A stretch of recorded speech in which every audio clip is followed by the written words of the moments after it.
I'm starting a YouTube channel about my 15-acre property outside of Ottawa.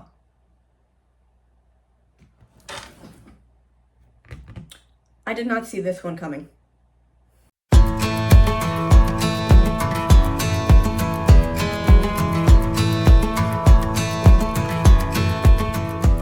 Hey everyone, my name's Ashley and this is my YouTube channel, Bitty Bird's Homestead. So why did I not see this coming and why did I decide to make this channel? Well, I didn't see this coming because we moved from about a 900 square foot bungalow in not necessarily like downtown Oshawa, but like the suburbs of Oshawa. Still north of the 401. If you know the area, you know what I mean by north of the 401. And we had a cute little backyard that I did a ton of vegetable gardening in. I did some canning and some preserving and stuff like that. Both market going on and everything, my husband and I got a little more curious about, maybe now's the time to move. Maybe we should think about it. My hope was to get like a 1 to 2 acre, like no more than 5 acre property to learn on and kind of be an in-between and practice a little go before we move to something bigger that might potentially become our forever home. Well, then my husband found this house that we drove out to come look at that ended up being the one, somehow God's blessing, we ended up getting, and it's 15 acres.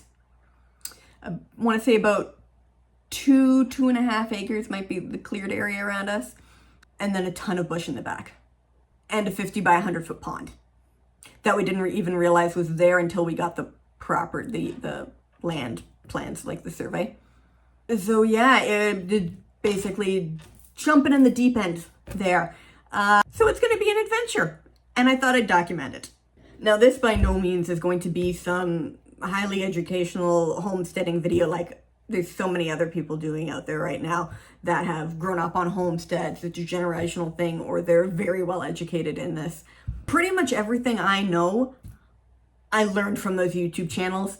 One of them being my cousin's YouTube channel, who's about 45 minutes from me. Most of what I learned from her, and she's still helping me by bringing me plants.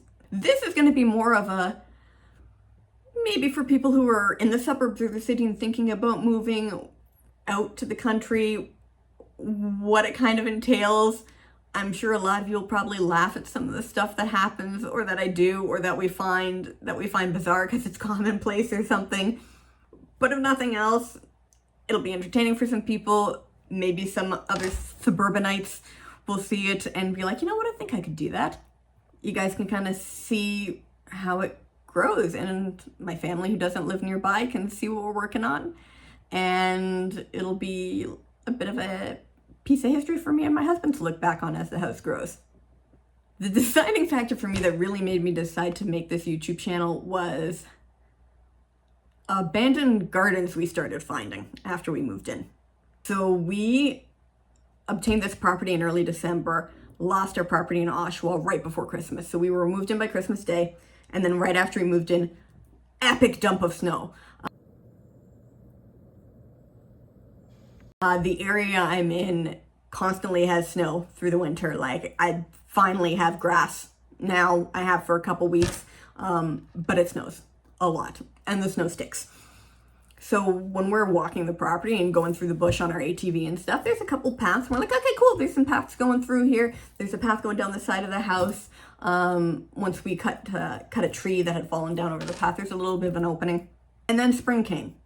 All these areas under trees had leaves over them. And I'm going, okay, cool. They're gardens. I can see some bulbs popping up. I'm going to break away the leaves, kind of see what's under there, what's happening.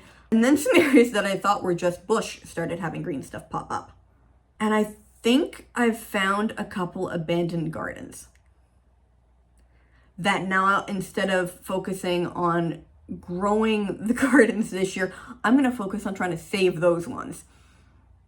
And what we noticed while we were walking around in the spring is there's all these little pine trees that we'd seen in the winter, but they were cutting off paths and things like that.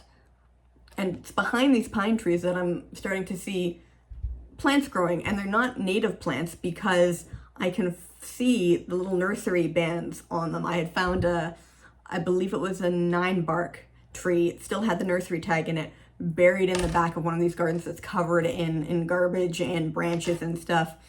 I think I can save most of what's there, or if something kind of comes up, maybe some of the plants that got cut down, I'll get some new sprouts and they'll just be starting from the beginning again.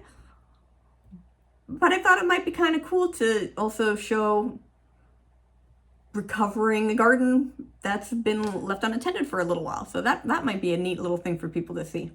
So if you want to see how this 15 acres of property is going to evolve and grow and what weird random things I might find on it, hit subscribe and come along for the ride.